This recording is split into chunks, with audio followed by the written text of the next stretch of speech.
नमस्कार साथियों, बहुत बहुत स्वागत है आप सभी का गवर्नमेंट एजुकेशन में।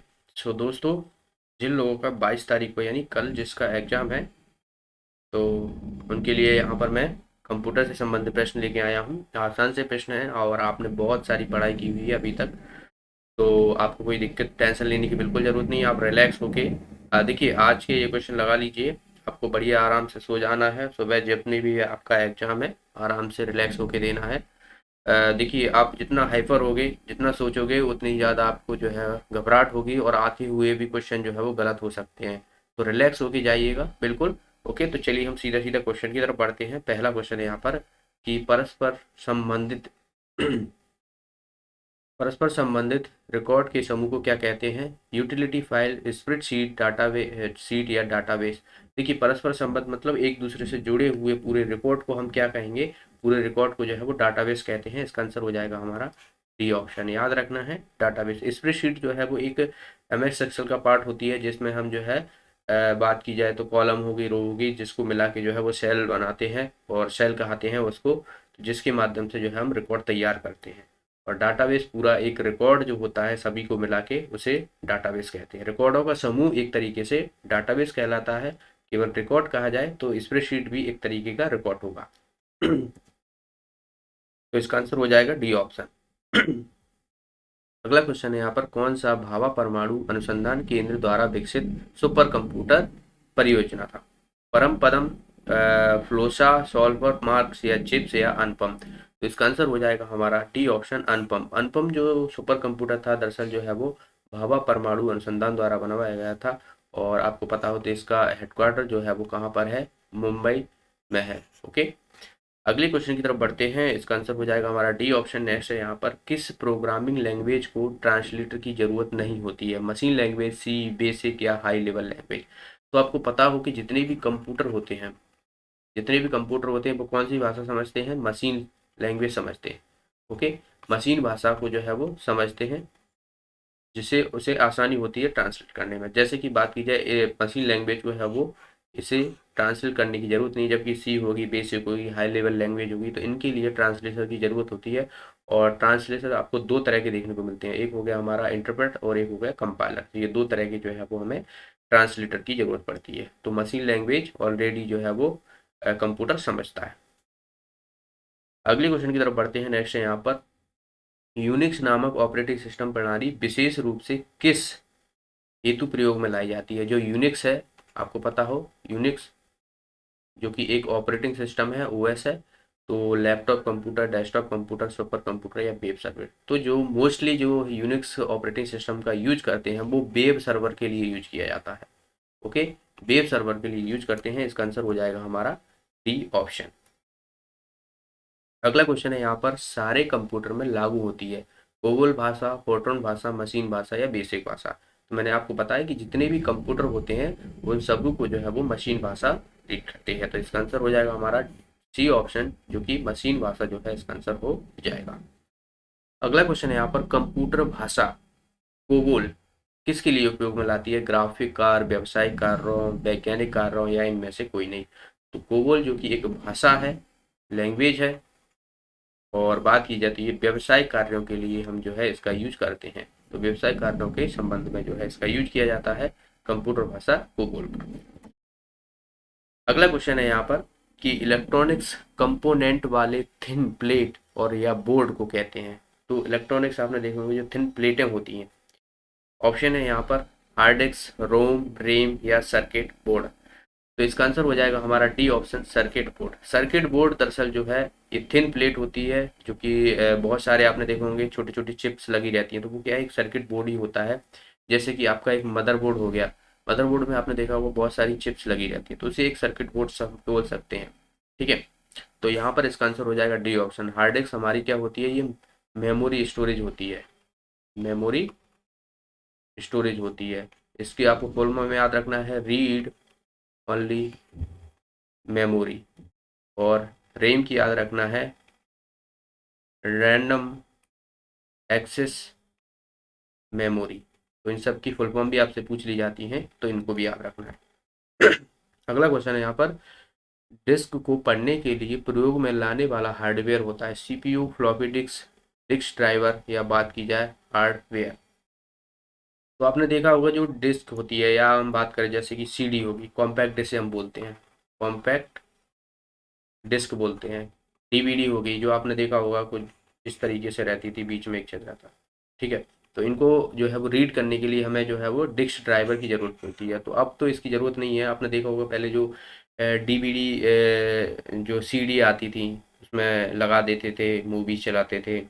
और अभी भी आपको लैपटॉप में डिस्क ड्राइवर देखने को मिलते हैं, पर इसका अब ज़्यादा यूज नहीं होता है, क्योंकि आपको अब पेन ड्राइव चल पड़ी है। पेन ड्राइव लगाओ, आप आपने देखे होंगे टेलीविज़न जो टीवी आती है उसमें भी आप पेन ड्राइव लगा के जो है सारी चीज़ें जो है वो स्टोर कर सकते हो, देख सकते हो। तो अब इसका इतना यूज नहीं रहा है।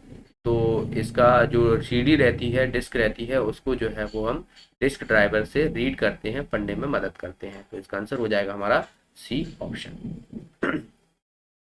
अगला क्वेश्चन है यहाँ पर, कंप्यूटर में आईबीएम का पूरा नाम पूछा गया है कि क्या होगा। International business machine, international brain machine, Indian brain machine, या इंडियन बिजनेस मशीन। तो देखिए, आईबीएम आपको पता हो तो ये कंपनी है, आईबीएम। ठीक है। आईबीएम जो सॉफ्टवेयर कंपनी है, और इसे जो है वो इंटरनेशनल बिजनेस मशीन के नाम से जानते हैं। तो इसका आंसर हो जाएगा हमारा ए ऑप्शन। अगले क्वेश्चन की तरफ बढ़ते हैं। पीसी का पूरा नाम पूछा गया है। Public computer, personal computer, private computer है, या ए और बी, बी और सी दोनों। तो इसका आंसर हो जाएगा हमारा बी ऑप्शन। पर्सनल कंप्यूटर होता है, पर्सनल कंप्यूटर, पीसी का फुल फॉर्म। अगला क्वेश्चन की तरफ बढ़ते हैं। नेक्स्ट है यहाँ पर कि सीपीयू के लिए सामान्य गणित परफॉर्म करता है DIMM, BUS, ALU या रजिस्टर। तो सीपीयू में जब बात की जाए कंप्यूटर में, सीपीयू की फुल फॉर्म भी आपसे पूछ ली जाती है। तो सीपीयू की फुल फॉर्म होती है सेंट्रल प्रोसेसिंग यूनिट। ठीक है। तो अब सीपीयू है, कंप्यूटर है। ठीक है। इसमें हमें गणित परफॉर्म करना है, तो इसमें हमें जो है वो अर्थमेटिक लॉजिक यूनिट पड़ती है ALU की। तो इसके आपको अर्थमेटिक लॉजिक यूनिट, तो ये फुल फॉर्म भी आपको याद रखना है। अर्थमेटिक लॉजिक यूनिट की जरूरत पड़ती है, जिसे हम जो है वो कंप्यूटर में परस्पर गणना के लिए यूज करते हैं। अगला क्वेश्चन है, डीवीडी का फुल फॉर्म पूछा गया है। ऑप्शन है यहाँ पर digital versatile disk, digital video disk, dynamic disk video disk, या डायनामिक वर्सेटाइल डिस्क। तो आप सभी को पता होगा, इसका आंसर हो जाएगा डिजिटल वर्सेटाइल डिस्क, डीवीडी, जो कि एक स्टोरेज डिवाइस है, स्टोरेज डिवाइस है। अगला क्वेश्चन है यहाँ पर कि निम्न में से क्या स्टोरेज डिवाइस का उदाहरण नहीं है। फ्लॉपी, हार्ड डिस्क, सीडी या रैम। तो रैम जो है ये है, बात की जाए तो ये कोई स्टोरेज डिवाइस नहीं है। बाकी फ्लॉपी डिस्क हो गया, हार्ड डिस्क हो गया, ये सभी जो है आपको एक्सटर्नल यानी सेकेंडरी मेमोरी डिवाइस कहते हैं। इन सभी को आपको याद रखना है, इन सबको। ठीक है। हार्ड डिस्क हो गया, ये कंप्यूटर में पहले से लगी रहती है, एक्सटर्नल भी आती है।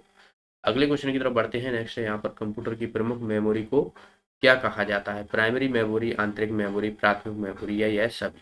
तो कंप्यूटर में जो प्रमुख मेमोरी होती है, इन सभी को जो है वो कहा जाता है, दरअसल एक ही नाम है इन सभी के। प्राइमरी मेमोरी भी कह सकते हैं, इंटरनल मेमोरी भी कह सकते हैं, या बात की जाए प्राथमिक मेमोरी भी, या स्टोरेज कह सकते हैं। ठीक है। अगला क्वेश्चन है यहाँ पर, OCR का फुल फॉर्म पूछा गया है। Optical CPU recogniser, optical character recognisation, optical character rendering, या इनमें से कोई नहीं। तो आप सभी को पता होगा OCR, जो कि ऑप्टिकल कैरेक्टर रिकॉग्नाइजर जो है, इसका फुल फॉर्म रहता है। बी ऑप्शन इसका आंसर हो जाएगा। अगला क्वेश्चन है, अधिकांश प्रोडक्ट पर प्रिंटेड लाइन के पैटर्न क्या होते हैं। आपने प्रिंटेड लाइन देखी होगी। ऑप्शन है यहाँ पर बार कोड्स, स्कैनर, प्राइसेस, या कोड। तो इसका आंसर हो जाएगा बार कोड। आप देखोगे इस तरीके का आपने देखा होगा, पैकेट के आप फॉर्म में देखोगे। पैकेट बात करूं मैं, जैसे कि ये देखिए, ये आपको दिख रहा होगा यहाँ पर, ये आप देख रहे हो। तो ये एक बार कोड होता है, जिसके माध्यम से जो है वो इसकी प्राइस पता पड़ती है, और इसको जो है वो एक बार कोड कहा जाता है। ओके। तो इसका आंसर क्या हो जाएगा हमारा, ए ऑप्शन इसका आंसर हो जाएगा। अगला क्वेश्चन है यहाँ पर, कंट्रोल शिफ्ट और अल्ट को कौन सी कुंजियां कहते हैं। फंक्शन, मॉडिफायर, अल्फा न्यूमेरिक या इनमें से कोई नहीं। तो ये क्या होती है, मॉडिफायर की होती है। इसका आंसर हो जाएगा हमारा बी ऑप्शन। मॉडिफायर भी कैसे, आप कंट्रोल प्लस सी दबाओगे, कंट्रोल के साथ अगर सी दबाओगे तो आपको कॉपी देखने को मिलता है। कोई भी डाटा है उसे आप कॉपी करना चाहते हो तो कंट्रोल प्लस सी करते हो। तो अगर आप कंट्रोल, केवल कंट्रोल दबाओगे तो कुछ प्रभाव नहीं पड़ेगा, लेकिन कंट्रोल प्लस सी करोगे तो सी को वो मॉडिफाई करके ना जो है वो कॉपी में बदल देता है। ठीक है, अल्ट करोगे, कंट्रोल प्लस ए करोगे तो सेलेक्ट कर लेगा पूरे को। तो इस तरीके से जो है आपको ये मॉडिफाई की होती है। कंट्रोल हो गई, शिफ्ट हो गई, और बात की जाए अल्ट हो गई। अगला क्वेश्चन है, गेम खेलने किससे आसान होता है, कीबोर्ड, माउस, जॉयस्टिक या ये सभी। तो सबसे जो गेम खेलना दरअसल जो है जॉयस्टिक से आसान होता है। यह एक इनपुट डिवाइस है। तो मैंने इनपुट डिवाइस में आप सभी को बताया था इनपुट आउटपुट डिवाइस कौन कौन से हैं। ओके, बाकी ये भी इनपुट ही डिवाइस हैं, दोनों ही जो है ये भी इनपुट डिवाइस ही है। तो ये सभी तो इनपुट डिवाइस है, लेकिन गेम खेलना अगर बात की जाए तो ये जॉयस्टिक से आसानी होती है, जॉयस्टिक से। अगला क्वेश्चन है यहाँ पर, एलसीडी का पूरा फुल फॉर्म पूछा गया है कि क्या है। Liquid crystal display, led crystal device, liquid central device या लाइट सेंट्रल डिवाइस। तो इसका आंसर हो जाएगा डिस्प्ले, सॉरी डिवाइस, डिस्प्ले। इसका आंसर हो जाएगा हमारा A option, liquid crystal display जो है इसका आंसर हो जाएगा। एलसीडी जो आप देखते हो आपके घर में जो लगी हुई है वो से भी एलसीडी ही बोलते हैं। तो ये थे आज के प्रश्न।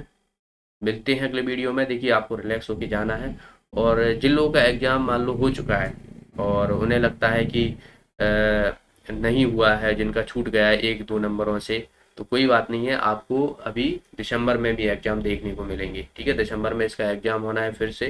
तो कोई रिलैक्स होके आप आसानी से दीजिए। इससे देखिए ये आपके पास कुछ मेंटेलिटी होती है, प्रेशर होता है। तो प्रेशर जितना आप लोगे उतना ही जो है आपके लिए दिक्कत होगी। तो आप ऐसा सोच के जाइए कि ये आपको एक सर्टिफिकेट मिलने वाला है, जिससे आप जो है एग्जाम के लिए एक क्वालिफाई होगे। आपको नौकरी नहीं मिलेगी, आप एग्जाम के लिए क्वालिफाई होगी। जैसे 10th 12th होती है, तो 10th 12th करने के बाद आप जो है वो कांस्टेबल का फॉर्म भर सकते हो। तो इससे आप पटवारी का फॉर्म भर पाओगे। तो आपको बिल्कुल रिलैक्स होके जाना है और आपका क्वालिफाई होगा। क्वालिफाइंग चाहिए यहाँ पर आपको, ये नहीं है कि टॉप करना हो या मेरे किसी से नंबर कम आ गए तो मैं फेल हो जाऊंगा, मेरिट लिस्ट कितनी जाएगी। तो ये तो बिल्कुल है ही नहीं इसमें चीज़ें। ठीक है, आपको सिर्फ क्वालिफाई करना है। 38 मार्क्स लाना है आपको कंप्यूटर में, 38 मार्क्स आपको कंप्यूटर में लानी है। कंप्यूटर और बाकी जितने भी, तो मेनली जो मैं बताता हूँ कि जैसे कि मैथ्स हो गया, रीजनिंग हो गया, तो ये एक दो, और पैसेज हो गया। ये एक ऐसे सब्जेक्ट होते हैं जिसमें आप फुल में से फुल मार्क्स ला सकते हो, कंप्यूटर में आप लाओगे तो मैं ऑलमोस्ट देखा जाएगा तो यही 17 नंबर तो यही दे देते हैं आपको। 17 दूना 34, और कितना, 4 नंबर और लाना है, मतलब 17 4 बात की जाए तो ये हो जाएगा 21 नंबर। ठीक है, 21 नंबर और लाना है। 52 नंबर का कंप्यूटर होता है, 6 नंबर की जी की रहती है, तो इतना तो आप ला ही सकते हो, इतने 21 नंबर इनमें से। तो बिल्कुल फ्री होके जाइए, अच्छे से एग्जाम दीजिए। आप सभी को ऑल द बेस्ट, आप सभी का एग्जाम निकलेगा। मिलते हैं, तब तक के लिए बहुत बहुत धन्यवाद।